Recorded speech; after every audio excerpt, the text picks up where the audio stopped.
That is quite enough. I am ordering you to cease this disruption immediately.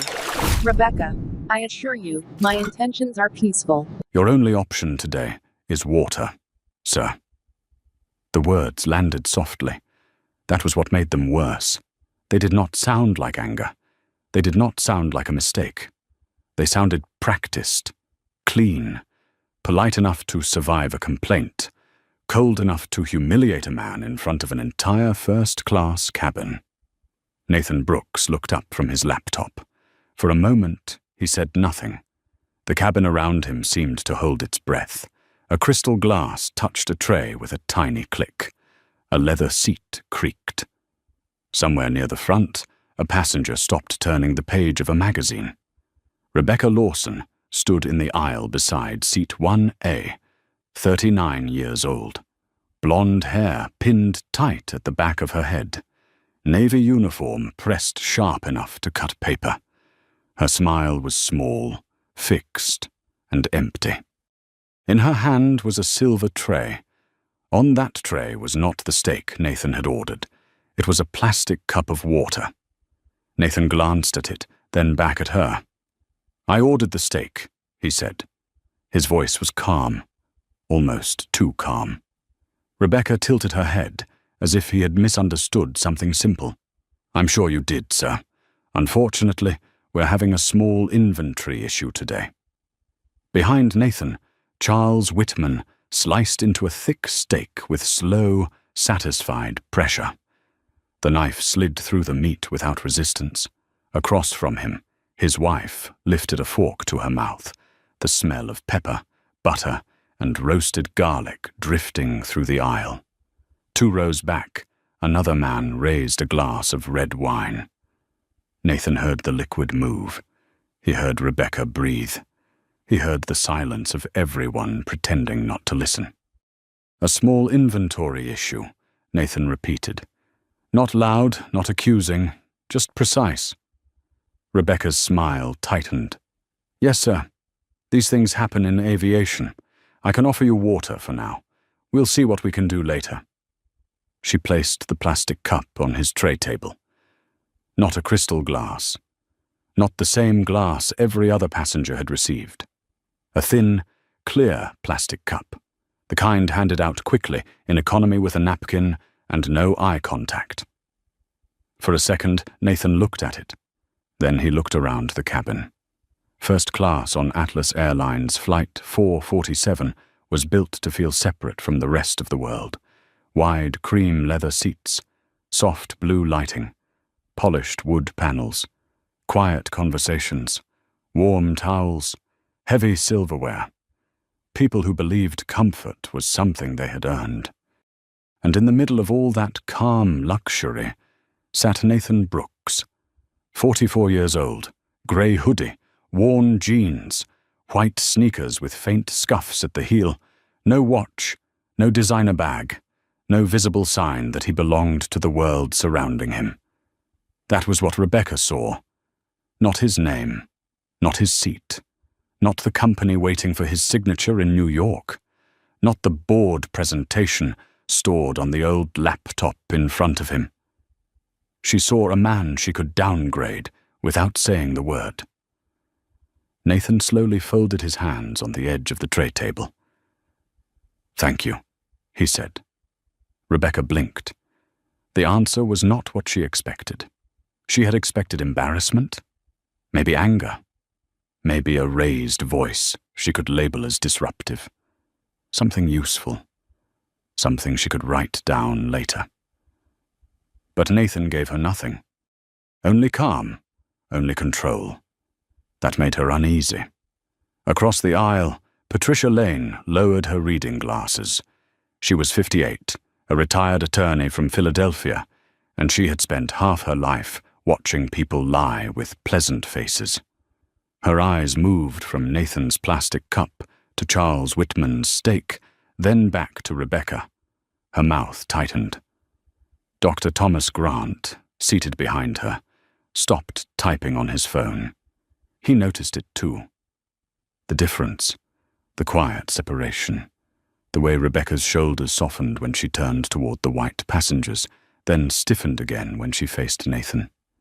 Rebecca stepped back. "We appreciate your understanding, sir." Nathan nodded once.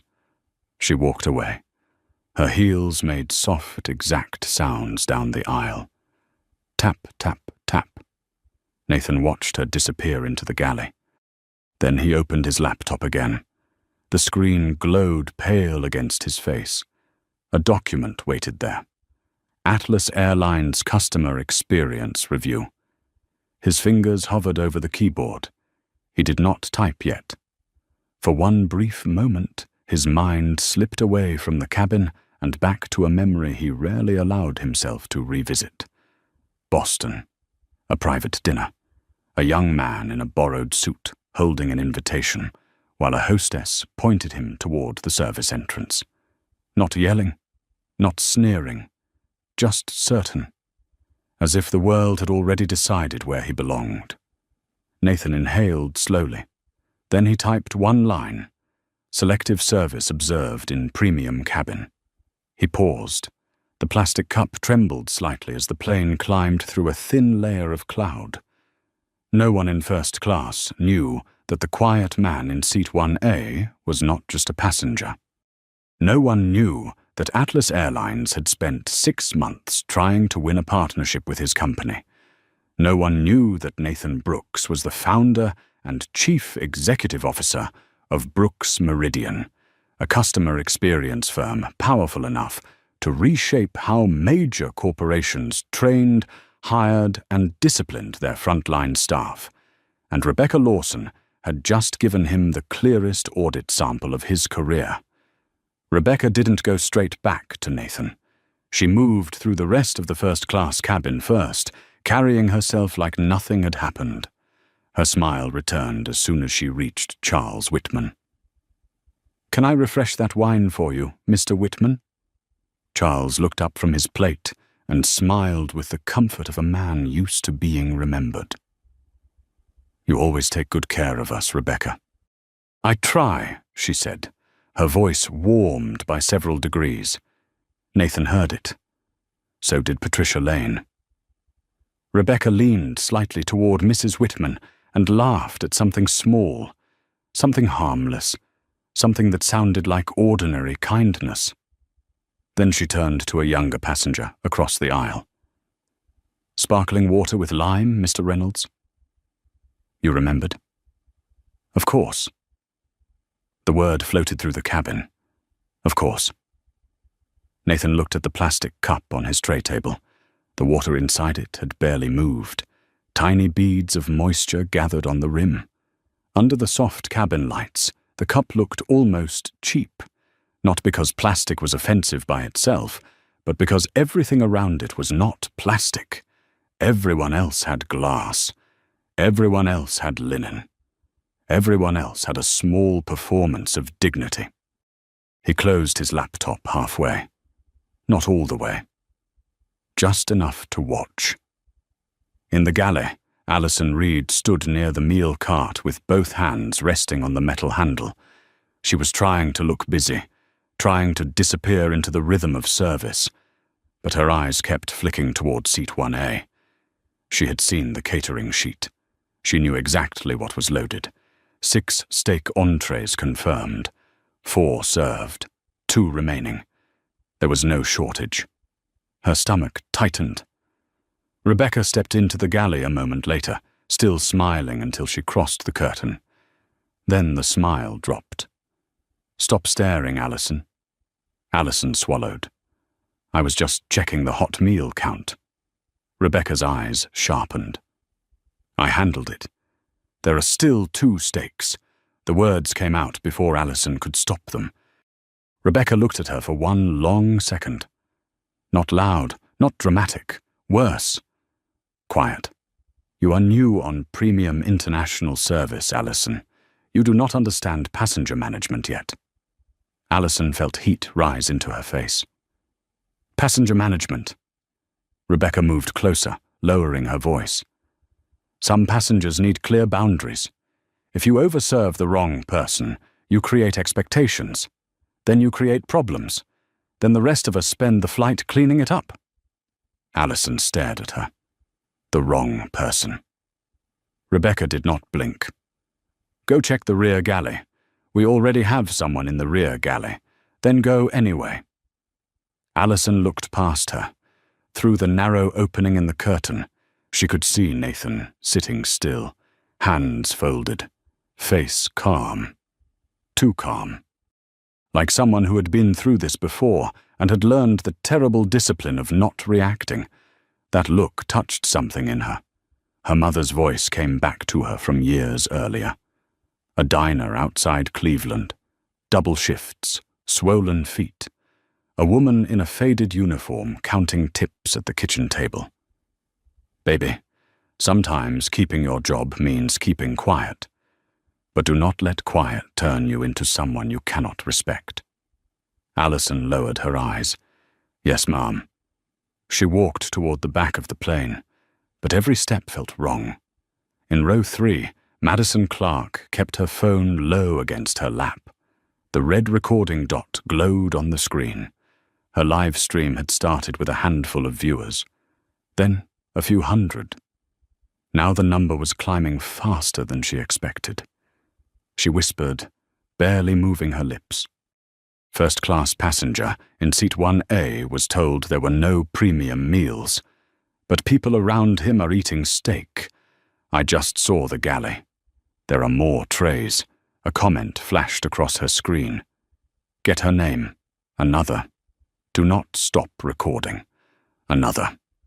He is being so calm. That makes it worse. Madison's fingers trembled. She had filmed plenty of bad behavior in airports before. Loud people, entitled people, drunk people. But this was different.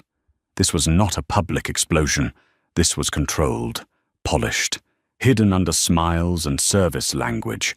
That made it harder to prove and easier to repeat. Rebecca returned from the galley carrying a tray of champagne. Crystal flutes shimmered in a neat row. Pale gold bubbles rose under the cabin lights. She passed Nathan. Again. No pause. No question. No glance. Nathan looked up as she walked by. Patricia Lane watched too. Dr. Thomas Grant leaned slightly into the aisle, his brow tightening. Rebecca stopped at Charles Whitman's row. A little more champagne? Please.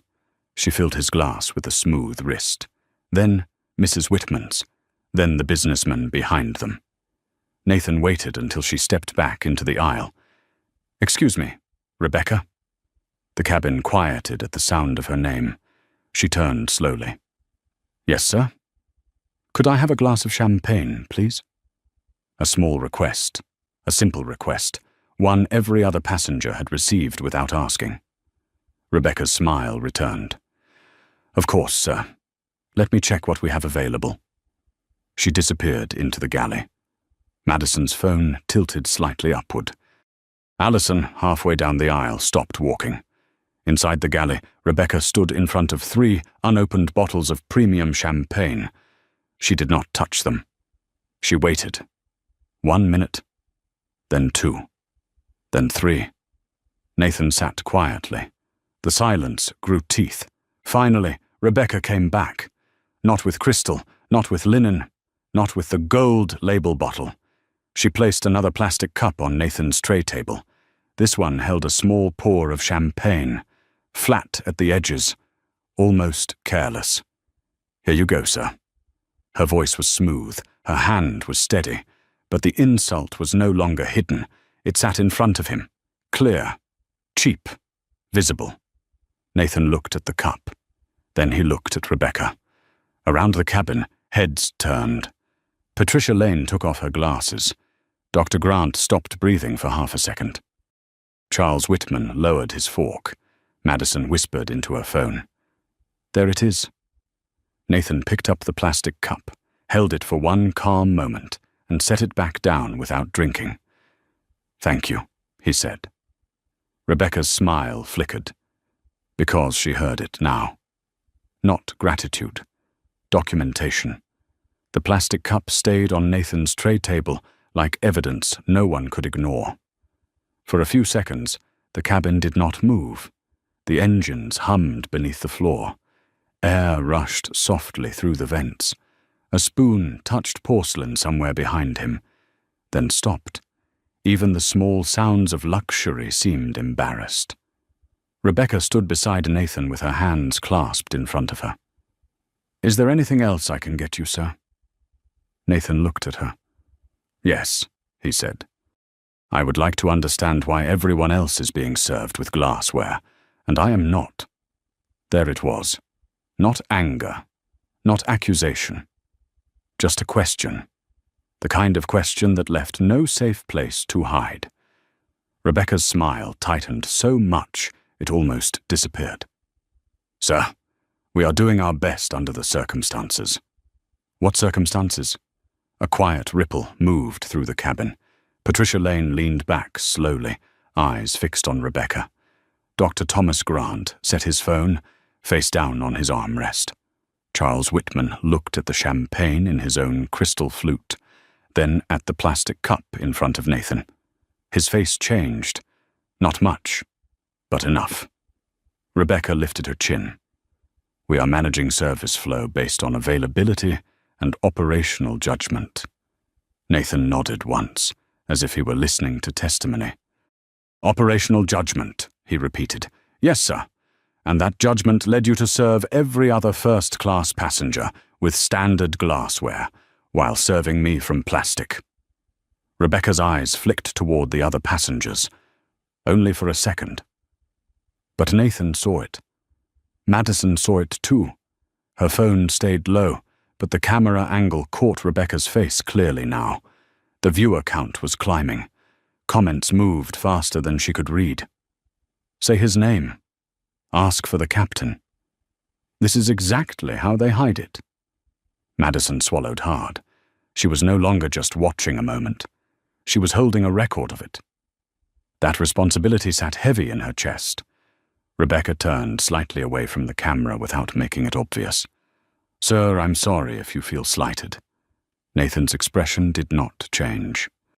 "If I feel slighted." Rebecca took a breath through her nose. That was the wrong sentence. She knew it as soon as it left her mouth. Patricia Lane spoke before Nathan could. "That is not an apology." Her voice was clear, calm, older, firm in the way only someone who had spent years being interrupted could sound. Rebecca turned toward her. "Ma'am, I assure you this is being handled." "No," Patricia said. "It is being managed. There is a difference." The words landed hard. Rebecca's jaw tightened. Dr. Grant shifted forward. "I have been watching too," he said. "The gentleman asked for the same service everyone else received. He has not raised his voice. He has not caused a problem." Rebecca's cheeks flushed. "Doctor, with respect, you may not have all the information." "Then provide it, Doctor," Grant said. The cabin went still again. Rebecca opened her mouth. Nothing came out. Because the truth was simple. There was no shortage. There was no policy. There was only a judgment she had made when she saw Nathan walk onto the aircraft in a grey hoodie and worn sneakers. Nathan lowered his eyes to the cup again. For a moment, the pace inside him slowed.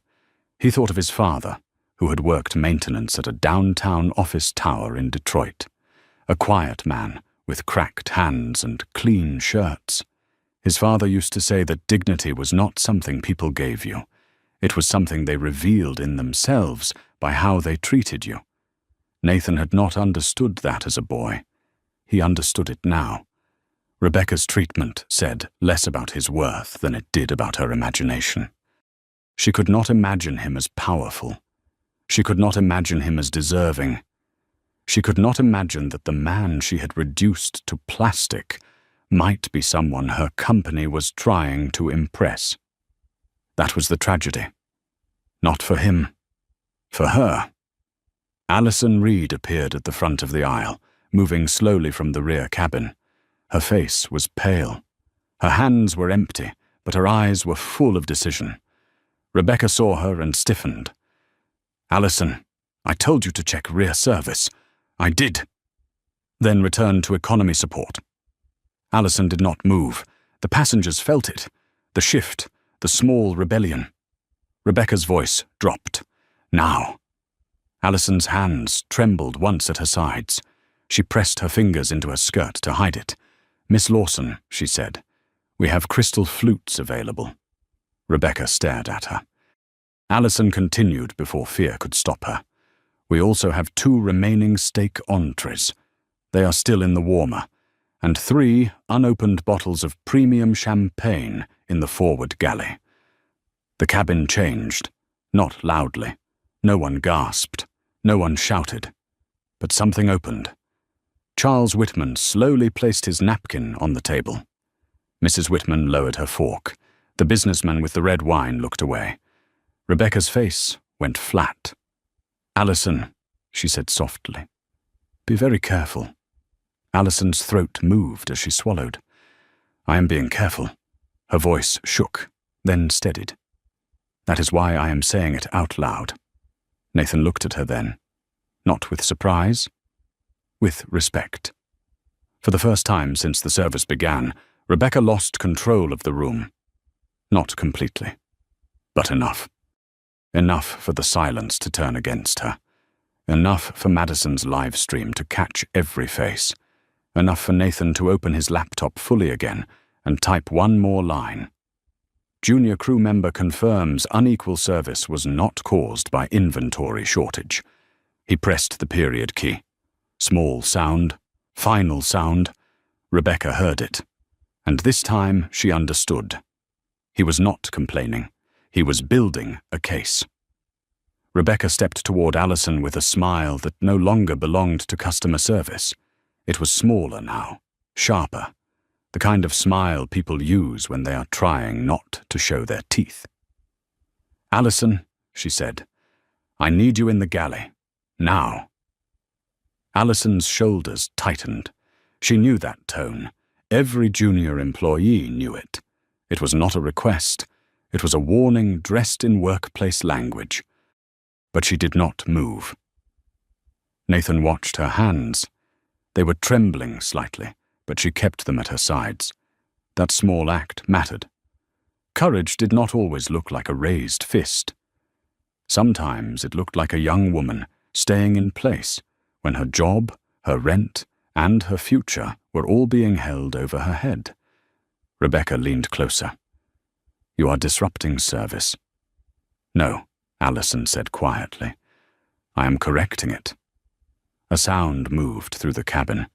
Not quite a gasp, more like air leaving people at the same time. Rebecca's face hardened. Madison Clark's phone captured it all. Her live stream had climbed past 10,000 viewers. She could barely process the comments racing across the screen. "That young attendant is brave. Protect her job. This is why witnesses matter." Madison's thumb hovered near the screen. She wanted to speak. She wanted to ask Nathan for his name. She wanted to call the airline herself. But she held still, because the camera was doing something important. It was removing the safe shadow where unfairness usually lived. Rebecca turned back to Nathan. "Sir, I apologize for the confusion. We will bring you the appropriate glassware." Nathan looked at her for a long second. "And the meal I ordered?" Rebecca's throat moved. "Of course." The word came out dry. Then she looked at Allison again. "I will handle it." Allison did not look away. "With respect, Miss Lawson, I can bring it now." Rebecca's eyes flashed. "That will not be necessary. It is already ready." Rebecca took a half step forward. I said, "I will handle it." This time, Patricia Lane spoke again. "Let her bring it." Rebecca turned, stunned. Patricia sat upright, both hands folded on top of her closed book. Her voice was not loud, but it carried. "The passenger has waited long enough." Charles Whitman shifted in his seat. He looked like a man trying to disappear behind his own privilege. Then his wife touched his wrist. "Charles," she whispered. He looked at her. Mrs. Whitman's face was pale, Her eyes were fixed on Nathan's plastic cup. "Say something," she said. Charles swallowed. The steak in front of him had gone cold. He put down his fork. "I think," he said slowly, "the gentleman should receive the same service the rest of us received." Rebecca looked at him, as if betrayal had come from the last place she expected. "Mr. Whitman, I assure you." "No," Charles said. His voice was not strong at first. Then it found itself. "No. I watched you serve me by name. I watched you serve my wife. I watched you pass him twice. I did not say anything. That was wrong." The cabin absorbed the words. Nathan's face softened just slightly. "Not forgiveness. Not yet. Recognition. Because sometimes the first honest sentence in a room arrives late. But it still matters." Dr. Grant leaned forward.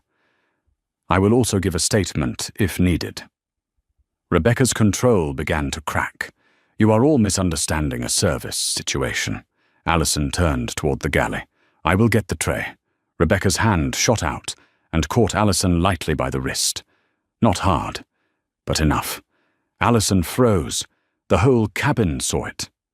Nathan stood, slowly. No sudden movement, no raised voice, just the quiet rise of a man who had decided the line had been crossed. "Let go of her wrist," he said. Rebecca released Allison immediately, as if burned. For the first time, fear crossed her face. Not fear of Nathan hurting her. Fear of witnesses, fear of consequences, fear that the story she controlled in her head no longer matched the one everyone else could see. Nathan remained standing. His grey hoodie looked almost out of place among the suits and silk scarves. But his posture changed the room. His shoulders were relaxed. His eyes were steady. He did not look like a man begging to be respected. He looked like a man deciding what kind of accountability this moment deserved. Rebecca took a breath. "Sir, please sit down." "For safety reasons. The seatbelt sign is off," Nathan said. Rebecca blinked. Madison's phone tilted closer. Nathan continued, his voice calm enough to make every word sharper. "I have complied with every request. I have remained seated. I have spoken respectfully. I have asked for the same meal and the same glassware as every other passenger in this cabin. Your own crew member has confirmed both are available." He paused. The engines hummed. The plastic cup sat between them. "So I will ask once, clearly. Why was I treated differently?" Rebecca said nothing. Her lips parted, closed, opened again. No answer came, because any answer would reveal too much. Allison slipped past her and entered the galley. Metal trays shifted. A warmer door opened. China touched the counter with a clean sound. Madison turned the camera just enough to catch it. A minute later, Allison returned carrying a proper first-class tray. Steak, silverware, white linen, crystal champagne flute, everything that should have been there from the start. She placed it in front of Nathan with both hands. "I am sorry, Mr. Brooks," she said. Rebecca's head snapped toward Nathan. "Mr. Brooks." She had heard the name now, really heard it. Nathan looked at Allison. "Thank you, Allison." He said her name gently, like a person, not a position, not a uniform, a person. And in that small exchange, the cabin felt the moral center of the story shift completely. Rebecca stepped back. Her face had lost color, because somewhere behind her eyes, a connection was forming. Brooks Meridian. The consulting firm Atlas had been chasing for months. The quiet man in seat 1A picked up the crystal flute, studied the light through it, and set it down beside the untouched plastic cup. 2 glasses. 1 truth. Rebecca stared at the name as if it had appeared in the air between them. Mr. Brooks. 2 simple words, but they hit her harder than any accusation could have. Her mind moved fast now. Too fast. Brooks Meridian. Customer experience audits. executive training, bias detection, a possible partnership that senior leadership had mentioned in pre-flight briefings weeks ago, though never in detail. A company Atlas Airlines wanted badly because its customer ratings had been slipping and complaints had been rising. And now the founder of that company was standing in front of her, in a grey hoodie, with a plastic cup on his tray table. Rebecca felt the cabin tilt beneath her feet, though the plane flew steady through the darkening sky. Nathan sat down slowly. He did not touch the steak. He did not touch the champagne. That made it worse. If he had eaten, if he had acted satisfied, maybe she could pretend the problem had been fixed. But the untouched meal sat there like a correction that had arrived too late. Rebecca cleared her throat. "Mr. Brooks, I believe there has been a misunderstanding." Nathan looked up. The cabin waited. Madison's phone kept recording from row 3. Her hand was tired now, but she did not lower it. Patricia Lane's glasses rested in her lap. Dr. Grant watched Rebecca with the steady sadness of a man who had seen preventable harm before. "A misunderstanding," Nathan said. Rebecca nodded quickly. "Yes. A service miscommunication. I apologize if the presentation was not consistent." Nathan's eyes moved to the plastic cup. Presentation. The word was quiet, but it cut. Rebecca pressed her lips together. She could hear herself now. Every polished phrase sounded thin, smaller than the truth. She had spent years learning how to sound professional when refusing people, how to soften denial, how to make a judgment look like policy. But under enough light, the language collapsed. Allison stood near the galley curtain, barely breathing. She expected Rebecca to turn on her again. Instead, Rebecca turned toward the cabin. "Ladies and gentlemen, we apologize for the interruption to service. Please enjoy the remainder of your flight." No one moved. No one reached for a glass. No one resumed conversation. The silence had become public. That was the part Rebecca had not prepared for. Nathan closed his laptop. The sound was gentle, final. "Miss Lawson," he said, "I do not need a public announcement. I need an honest answer." Rebecca faced him again. Her smile was gone now. "Why did you tell me there were no premium meals available?" Rebecca drew a breath. "Because at the time, I believed Allison looked down." Patricia's eyebrow lifted. Nathan waited. Rebecca stopped. She knew the sentence could not survive completion. "Because at the time, I believed you were not." "Not what?" "Not worth it. Not appropriate. Not supposed to be there." She could not say it, so she said something weaker. "I made an error in judgment." Nathan nodded once. "That is the first accurate thing you have said to me." The words were not shouted. They did not need to be. Charles Whitman looked down at his hands. He had spent his life in rooms where people like him were served first and questioned last. He had never called that power. He had called it normal. Now, looking at Nathan, he felt the discomfort of a man realizing normal had protected him from seeing the cost paid by others. Mrs. Whitman touched his wrist again. Charles leaned forward. "Mr. Brooks," Nathan turned. "I should have spoken sooner." Nathan studied him for a moment. "Yes," he said. "You should have." Charles swallowed. The honesty stung. But it was clean. Nathan's voice softened slightly. "But you spoke now. Do not waste that." Charles nodded, eyes damp with embarrassment. He did not try to hide. Rebecca looked away. That small exchange somehow wounded her more than anger would have. Nathan had given Charles a path back to decency. He had not given her one yet. The interphone chimed near the galley, a sharp, clean sound. Allison flinched. Rebecca reached for it by instinct, but her hand paused. After what had just happened, Even answering a phone felt like being watched. She lifted the receiver. Forward galley. Her face changed. Yes, Captain. She turned slightly, lowering her voice. Yes, there was a service concern. A pause. No, sir. It is contained, Madison whispered into her phone. The captain's involved now. The viewer count jumped again. Rebecca's grip tightened around the receiver. Understood. She hung up.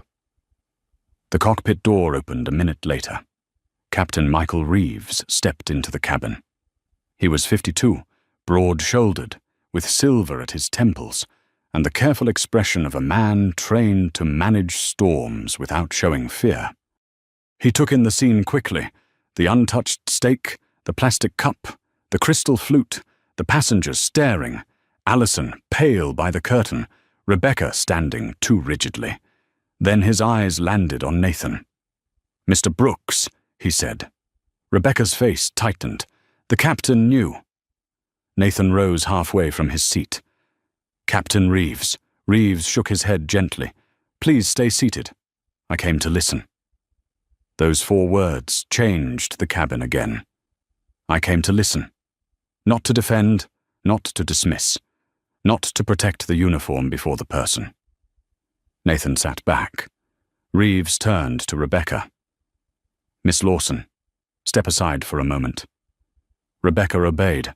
For the first time on that flight, she looked smaller than the aisle she stood in.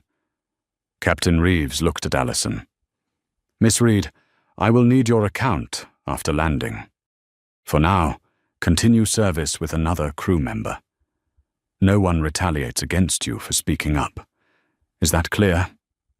Allison's eyes shone. "Yes, Captain." Then Reeves looked at the cabin.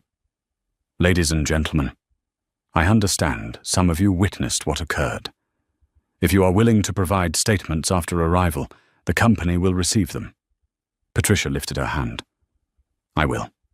Dr. Grant followed. "So will I." Charles Whitman raised his hand slowly. "I will too." One by one, others nodded. Rebecca stood silent, watching the room she once controlled become a room of witnesses. Nathan looked at the plastic cup one last time. Then he turned to Captain Reeves. "Captain, this was never about a steak." Reeves nodded. "I understand." Nathan's voice was low. "I hope the airline does too." Outside the oval windows, the sky had gone dark over the country below. Inside the cabin, under soft blue light, something harsh had been named, and once named, it could no longer hide. Captain Reeves remained in the aisle for a moment longer than he needed to. He did not rush back to the cockpit. He did not offer a quick apology and disappear behind authority. He stood there, letting the cabin understand that what had happened would not be buried under the hum of engines and the soft glow of first-class lights. Rebecca kept her eyes on the carpet. Her hands were folded in front of her, but her fingers pressed so tightly together that the knuckles had turned pale. "Miss Lawson," Reeves said quietly. She looked up. "You will not serve seat 1A for the remainder of the flight." Her lips parted. "Captain, I can—" That was not a request. The words were calm, final. Rebecca nodded once. "Yes, Captain." Allison Reed stood near the galley curtain, still holding herself like someone waiting for the floor to drop beneath her. She had spoken the truth. Now came the part every worker feared, the quiet punishment, the bad schedule, the poor review, the whispered label. Difficult. Not a team player. Emotional. Captain Reeves seemed to read it on her face. "Miss Reed." "Yes, sir." "You did the right thing." Allison blinked. The words reached her slowly, like warmth returning to hands after cold weather. "Thank you, sir," she whispered. Reeves lowered his voice. "Doing the right thing should not feel like career risk. If it does, we have a bigger problem than one meal service." Nathan heard that. So did Patricia Lane. So did Madison's phone. The sentence moved through the live stream like a spark. Madison's viewers were now past 20,000. She stared at the number once, then back at the aisle. Her heart was beating too fast. She had not expected this. She had only wanted to document something wrong. Now she was watching a small moral correction happen in real time. In row 2, Charles Whitman stared at the table in front of him. The steak, once a symbol of comfort, now looked like evidence of what he'd been willing to ignore. His wife, Eleanor, folded her napkin and set it beside the plate. "I do not want this anymore," she said softly. Charles looked at her. "Neither do I." It was not about food now. It had never been about food. The tray had become a mirror, and neither of them liked what it reflected. Across the aisle, Patricia leaned toward Dr. Grant. "That young attendant may have saved more than one passenger tonight." Dr. Grant nodded. "Sometimes the first person to tell the truth pays the highest price." Patricia's mouth tightened. Not if enough of us stand near her. Nathan sat quietly as Allison replaced the plastic cup with proper glassware and reset the tray. She moved carefully, with the kind of precision people use when their nerves are still shaking. "I am sorry again, Mr. Brooks," she said. Nathan looked up at her. "Do not apologize for what you did not cause." Allison's eyes filled, but she held the tears back. "My mother always told me that silence can become agreement." Nathan's face softened. "Your mother sounds wise." "She is," Allison said, "and she would have been disappointed in me if I kept walking." For the first time that evening, Nathan's voice carried something warmer than control. "Then tonight, you honored her." Allison lowered her head, not out of shame this time, but because the kindness had hit a place she had been trying to protect. Rebecca watched from near the galley, hearing every word. There was no cruelty in Nathan's tone, no need to crush her. That made her feel smaller. He was not performing righteousness, he was practicing it, and somehow that was harder to face than anger. Captain Reeves stepped closer to Nathan. "Mr. Brooks, when we land at JFK, I would like you to remain on board for a brief conversation with our ground supervisor, if you are willing. I understand if you prefer not to." Nathan looked at him. "I will speak with them." "Thank you. But I want Allison present." Allison looked up quickly. "Me?" Nathan nodded. "You are part of the record now, and you should not be spoken about outside the room as if you were not brave enough to stand in it." Allison swallowed hard. Reeves gave one firm nod. "Agreed." Rebecca's face tightened again. Nathan saw it. So did Reeves. "Miss Lawson," the captain said without turning, "you will also be present after landing." Rebecca's voice came out small. "Yes, Captain." For the next few minutes, the cabin tried to return to normal. But normal was gone. Forks moved more quietly. Conversations stayed low. Several passengers stared out the windows instead of at their plates. Others typed messages with careful thumbs, sending what they had seen to spouses, children, co-workers. Madison ended her live stream only after saving the video twice. Her hands shook as she locked her phone. She looked toward Nathan. He caught her glance. "Thank you," she said quietly. Nathan gave a small nod. "For recording?" "For not making it about yourself," he said. Madison sat back, surprised. She had not realized he had noticed that too.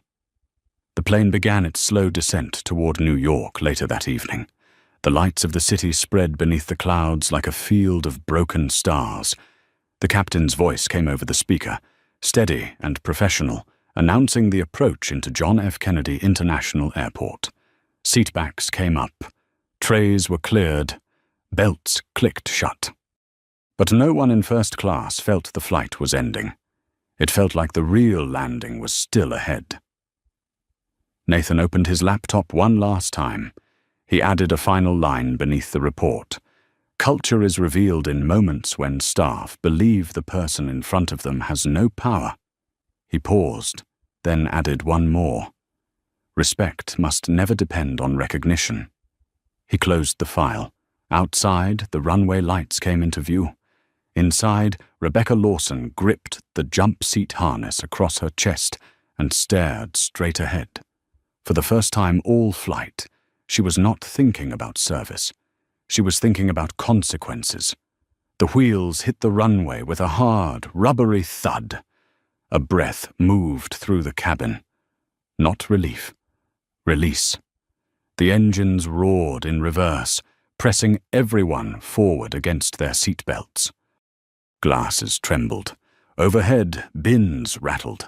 The lights of John F. Kennedy International Airport streaked past the windows in bright white lines. Nathan Brooks sat still in seat 1A. The steak had gone untouched. The champagne had gone untouched. The plastic cup remained on the tray table until the last possible moment, because Nathan had asked Allison not to remove it yet. It sat there through descent, through landing, through the slow turn off the runway. A cheap cup in a luxury cabin. Small, clear, damning. Rebecca Lawson sat in the forward jump seat, facing the passengers. Her posture was perfect. Her face was pale. Every few seconds, her eyes moved toward Nathan, then away again. She had spent the last hour replaying each choice: the steak, the champagne, the plastic cup. The words wrong person. She had not said the worst of what she believed out loud. That was what frightened her now. She had not needed to. Her actions had spoken clearly enough. When the aircraft reached the gate, the seatbelt sign chimed off. No one jumped up. That was unusual for a New York arrival.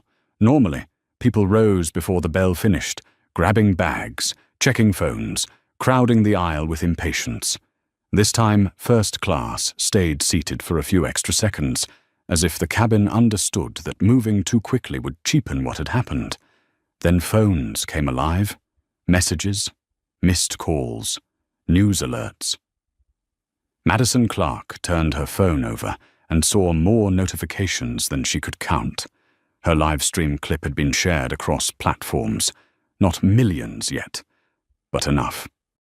Enough to reach strangers, enough to reach Atlas, enough to reach people who would not let the story vanish into a customer service inbox. She looked up and saw Nathan watching the gate through the window. "Mr. Brooks," she said softly. He turned. "I have the whole thing saved. I can send it wherever you need." Nathan nodded. "Thank you, Madison. But keep a copy for yourself." She frowned. Why? Because sometimes institutions lose things that make them uncomfortable. Madison absorbed that. Then she nodded slowly. Across the aisle, Patricia Lane stood with care, smoothing her jacket. Dr. Grant gathered his briefcase. Charles Whitman remained seated, both hands resting on his knees, like a man waiting outside a principal's office, even though he was old enough to be a grandfather. His wife leaned toward him. "Do not leave without giving your statement." "I know," Charles said. His voice was rough. "I am ashamed it took this much." Eleanor touched his hand. "Then let the shame do something useful."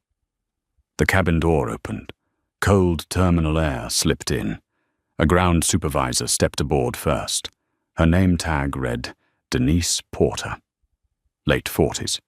Dark blazer. Pulled back hair. A tablet in one hand, and the tense expression of someone who had already received too many calls. Captain Reeves met her at the front. Denise spoke low, but the first rows could hear enough. Operations has the video.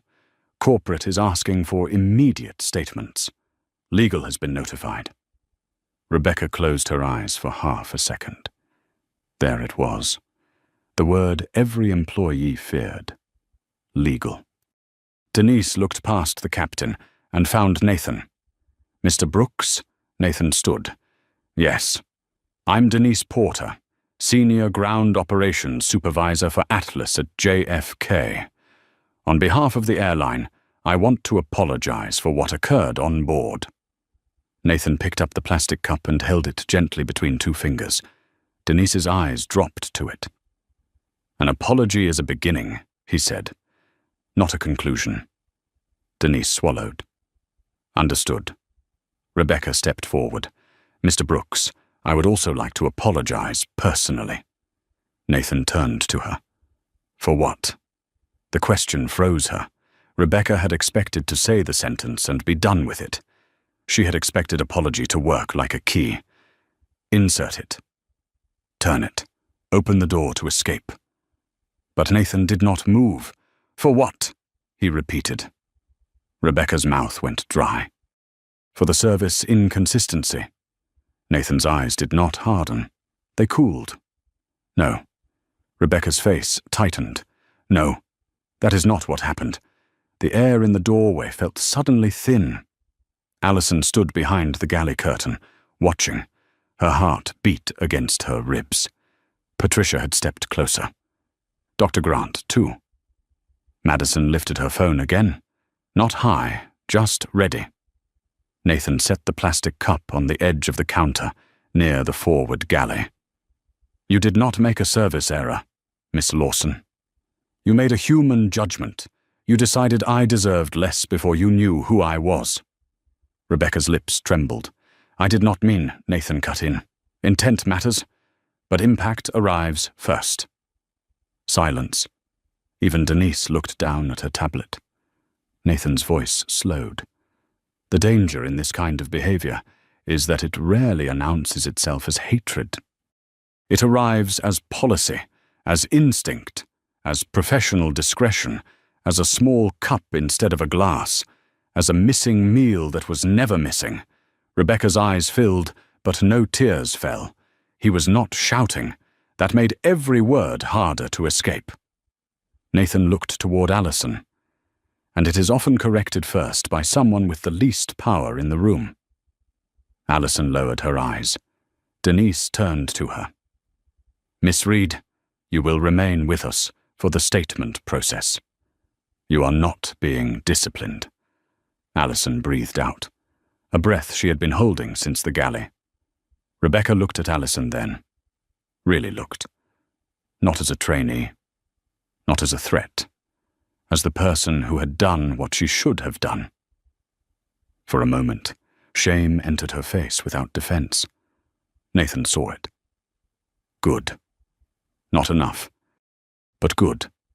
Denise stepped aside. Mr. Brooks, corporate leadership is waiting in the lounge.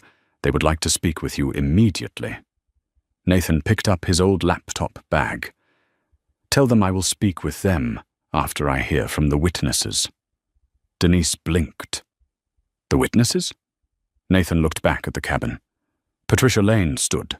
Dr. Grant stood. Charles Whitman stood. Madison stood. Allison stood near the galley, hands shaking but chin lifted. Nathan turned back to Denise. Yes, he said. The people who saw what happened before the company became interested. No one moved for a second. Then Captain Reeves gave a quiet nod. That seems appropriate. Rebecca stood alone near the forward galley as passengers began to file out around her. Some would forget the flight number someday. Some would forget the meal. But none of them would forget the plastic cup. And Nathan Brooks, walking calmly into the jet bridge with witnesses behind him, understood something clearly. Power was not proven by making people afraid. Power was proven by making the truth impossible to ignore. The jet bridge felt colder than the cabin. Nathan walked through it without hurry, his old laptop bag hanging from one shoulder. Behind him came the witnesses, not in a neat line, not like a legal team, but like ordinary people who had decided not to let an ordinary wrong disappear. Patricia Lane walked first. Her steps were careful, but her face was set. Dr. Thomas Grant followed with his coat over one arm. Madison Clark kept both hands around her phone as if it were fragile evidence. Charles and Eleanor Whitman came last, quieter than the others, carrying the heavy look of people who had seen themselves too clearly. Alison Reed walked beside Captain Reeves. She was still in uniform, still on duty, still frightened. But she was not alone now. At the end of the jet bridge, 3 Atlas employees waited near the gate podium. Denise Porter stood in front, tablet pressed against her chest. Beside her were a man in a charcoal suit and a woman in a cream blazer. The man stepped forward first. "Mr. Brooks, I am Daniel Mercer, Vice President of Customer Operations." Nathan recognized the name. Not from the flight, from emails, proposals, meeting schedules, courteous messages written by people who had not imagined their first real conversation would happen under airport lighting after a public failure in first class. Daniel extended his hand. Nathan did not take it right away. The small hesitation was enough to make Daniel lower his hand slightly. Nathan looked at the people behind him. "These witnesses go first." Daniel blinked. "Of course. We can take everyone to the conference room." "Not later," Nathan said. "Now." The woman in the cream blazer stepped in with a calm, practiced voice. "Mr. Brooks, I am Rachel Munro from Legal. We want to make sure everything is handled properly." Nathan looked at her. "Then start by not separating the witnesses before they speak." Rachel paused. A faint flush rose under her makeup. Understood. That was the first small correction of the night on the ground. They moved through the terminal toward a private conference room near the airline lounge. Passengers from other gates turned to look. Some had already seen clips online. Some whispered. A man in a ball cap lifted his phone, then lowered it when Patricia stared at him. "Not entertainment," she said. The man looked embarrassed and stepped back. Inside the conference room, the air smelled of coffee and printer toner. A long table sat under bright fluorescent lights. There were bottles of water, paper cups, a bowl of wrapped mints, and a speakerphone in the center. Nathan noticed the cups. Paper. He almost smiled. Almost. Alison sat near the end of the table. Captain Reeves sat beside her without being asked. That mattered. Rebecca Lawson sat across from them, hands folded, face blank with the effort of staying composed. Daniel Mercer remained standing. "First, let me say how deeply sorry Atlas Airlines is for tonight's experience." Nathan placed his laptop bag on the table. "Experience is a soft word." Daniel stopped. Nathan pulled out the plastic cup from a side pocket. He had slipped it into a clean napkin before leaving the aircraft. He set it in the center of the table. "This is not an experience," Nathan said. "This is a decision." No one spoke. The cup looked smaller under the fluorescent lights, cheaper, sadder. A thing no one would notice in the right place, but everyone understood in the wrong one. Rachel Munro opened a folder. "We will conduct a formal internal review." Patricia Lane leaned forward. "Internal reviews have a way of protecting the internal." Rachel looked at her. "And you are?" "Patricia Lane, retired attorney." Seat 2C. "I watched Miss Lawson deny Mr. Brooks the meal available to other passengers. I watched her pass him with champagne. I watched her serve him from plastic when every comparable passenger received glassware." Her voice did not shake. Daniel wrote quickly. Dr. Grant spoke next. "I am Thomas Grant, physician." Seat 3A. Mr. Brooks remained calm through the entire incident. He did not threaten anyone. He did not escalate. The escalation came from unequal treatment and then from attempts to minimize it. Madison raised her phone. "I have video, beginning before the champagne incident. It shows the steak service, the plastic cup, Alison confirming inventory, and the captain coming in." Rachel nodded. "We will need a copy." Madison looked at Nathan first. Nathan gave a small nod. "Send a copy," he said. "Keep the original?" Madison did. Charles Whitman stared at his hands for a moment before speaking. "I was served the steak Mr. Brooks was told did not exist." His voice cracked slightly. "I did not speak up at first because it was easier not to. I want that included." Eleanor placed her hand over his. Daniel stopped writing and looked up. "It will be included." Then Allison spoke. Her voice was quiet. "I checked the catering log before service. There were enough premium meals. I told Miss Lawson. She told me to go to economy support. Later, when Mr. Brooks asked for champagne, there were unopened bottles in the forward galley." Rebecca closed her eyes. Rachel turned to her. "Miss Lawson, you will have a chance to respond." Rebecca opened her eyes. "I would like to respond now." The room tightened. Rebecca looked at Nathan, then at Allison. "I cannot explain it in a way that makes it acceptable," she said. "I told myself I was managing service. I told myself I was preventing trouble. But I judged him before he did anything. I saw his clothes, I made assumptions. Then I defended those assumptions because admitting them felt worse than continuing." Her voice broke on the last word. No one rescued her from the discomfort. That was important. Nathan studied her. "Accountability is not pain," he said. "Pain is just the door. Accountability is what you do after you walk through it." Rebecca nodded, tears now slipping down her cheeks. Daniel Mercer looked at Nathan. "Mr. Brooks, I know this may be difficult to discuss tonight, but our executive team still hopes to move forward with the Brooks Meridian partnership." Nathan let the silence sit. Then he said the words everyone in the room feared. "Not as planned." Daniel's pen stopped.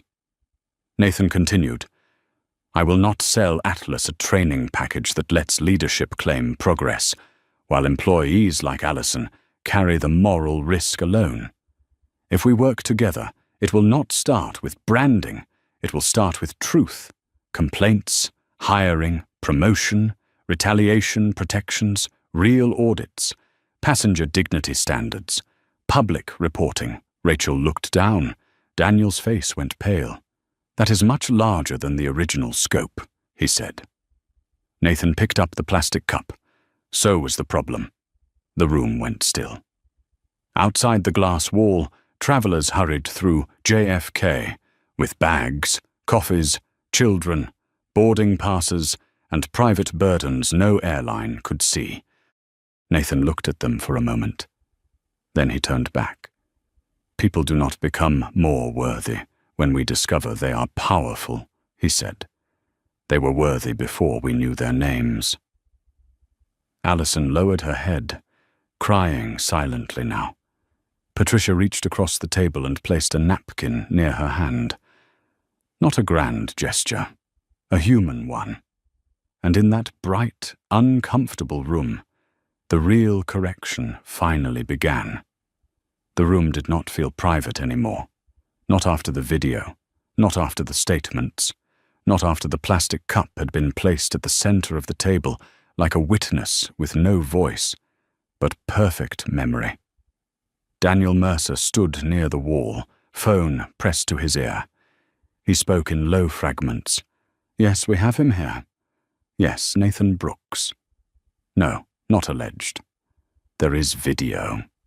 He turned slightly away from the table, but everyone could hear the strain beneath his polished executive tone. Corporate language was built for control. This situation had already slipped past control and into truth. Rachel Munro sat with her legal pad open, writing less now, listening more. Rebecca Lawson remained across from Nathan, shoulders rounded in a way they had not been on the aircraft. In the cabin, she had stood tall because authority had protected her. Here, surrounded by witnesses, authority had become a mirror. Allison sat beside Captain Reeves, hands wrapped around a paper cup of water she had not touched. Nathan noticed that. He noticed everything.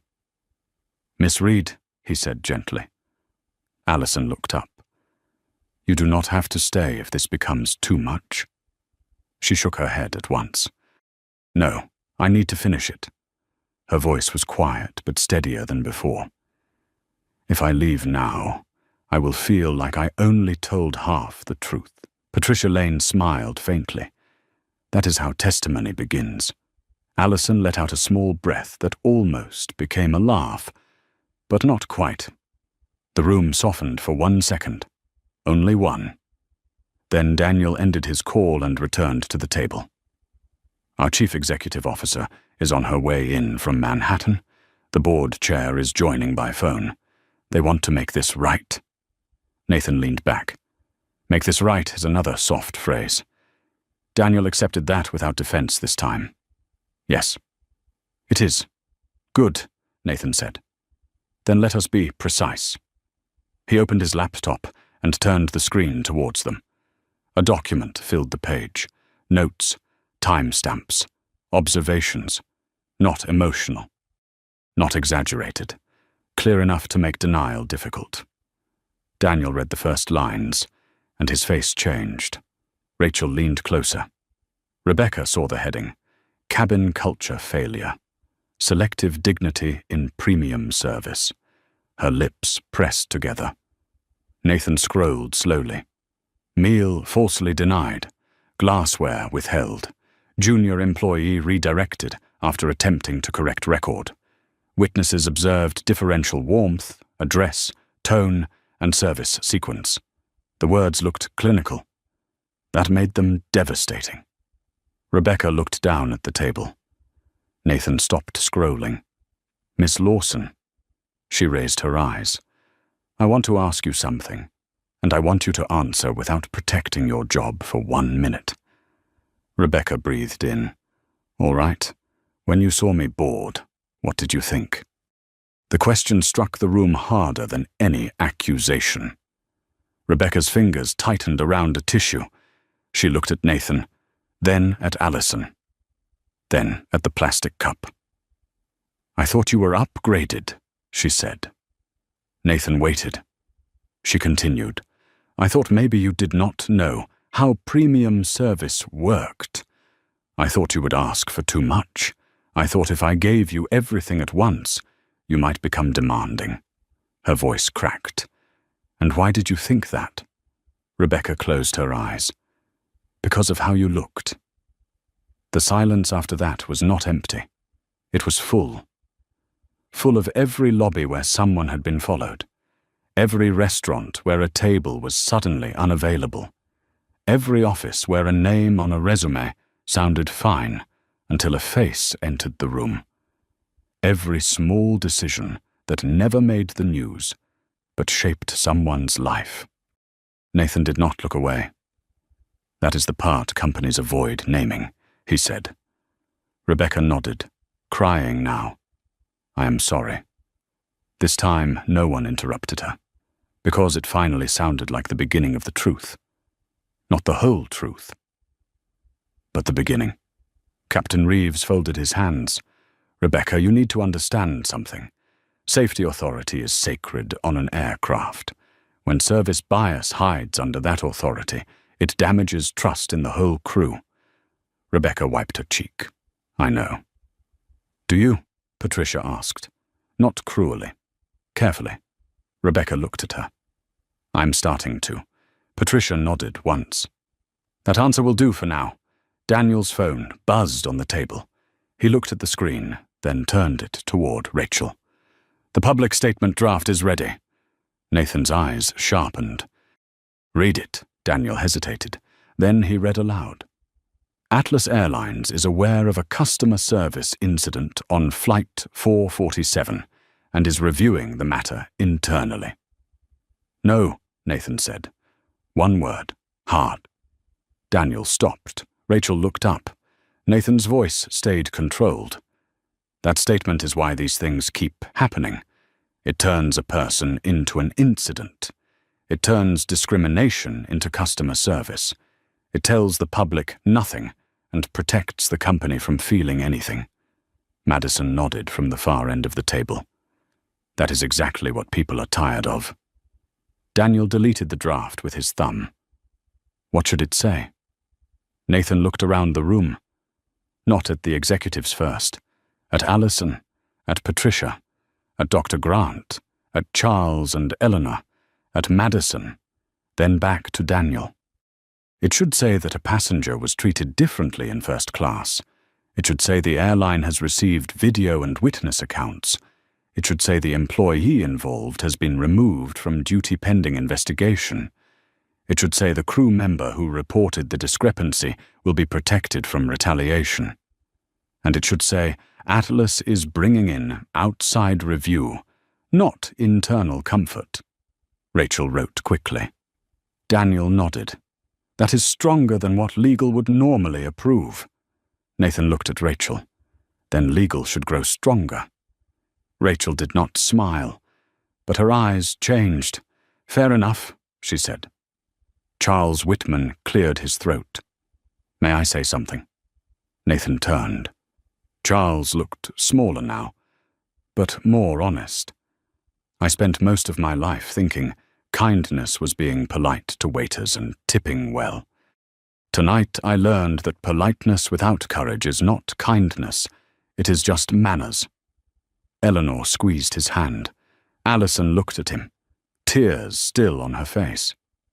That means something, she said. Charles nodded. It should have meant something sooner. Nathan closed his laptop, then let it mean something from now on. Outside the conference room, the airport continued moving. Rolling bags, boarding calls, children asleep on shoulders, travelers trying to get home. Inside, the room had become something else. Not a courtroom, not a boardroom, a reckoning. Daniel Mercer's phone rang again. He answered, listened, then looked at Nathan. The chief executive officer is 5 minutes out. Nathan stood. Everyone else followed without thinking. Rebecca stood last. Nathan picked up the plastic cup. He placed it back on the table. Leave it there, he said. Daniel looked at it. For the CEO? Nathan's face was calm. For everyone. The door opened without drama. That made the room even quieter.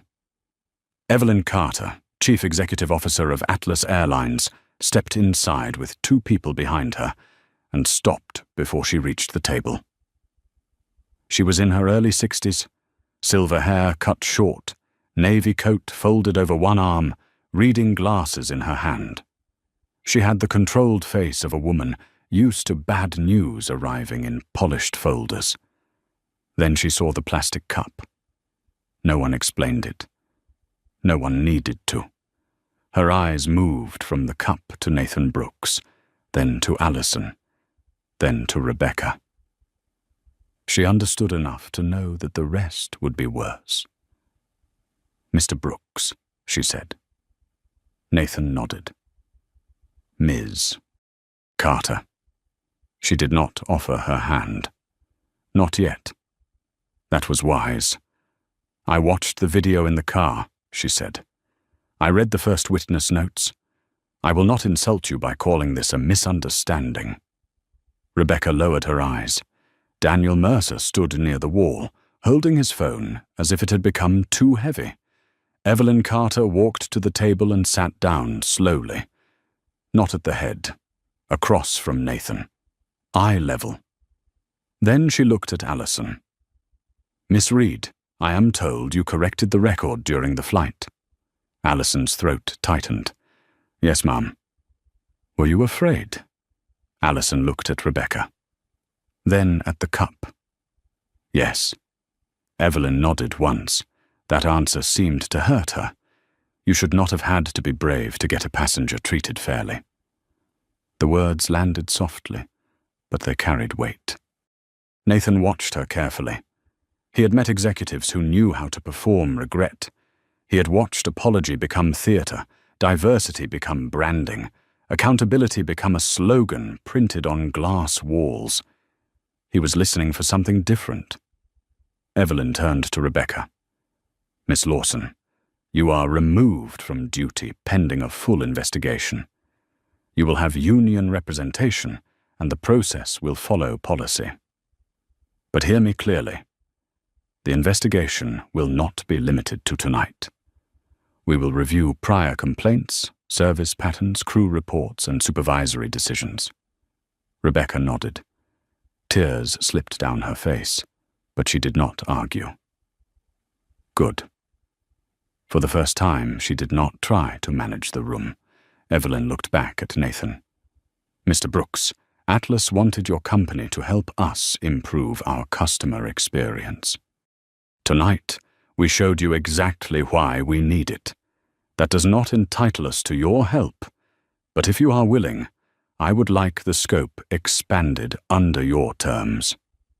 Nathan leaned back. "My terms will be uncomfortable. They should be. They will be expensive. So as allowing this culture to continue, they will require public reporting." Evelyn did not flinch. "Then we report publicly." Rachel Monroe looked up from her notes, surprised. Daniel looked almost relieved. Nathan's gaze moved to the plastic cup. "This cannot become a training video people watch once and forget." "It will not," Evelyn said. He looked at Allison. "And she is protected." Evelyn turned toward Allison fully. "Miss Reed will be protected. Her file will reflect that she acted appropriately.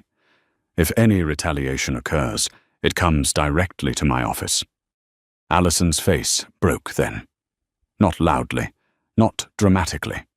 Just a hand to her mouth, a breath she could not hold, tears she had been forcing back since the galley.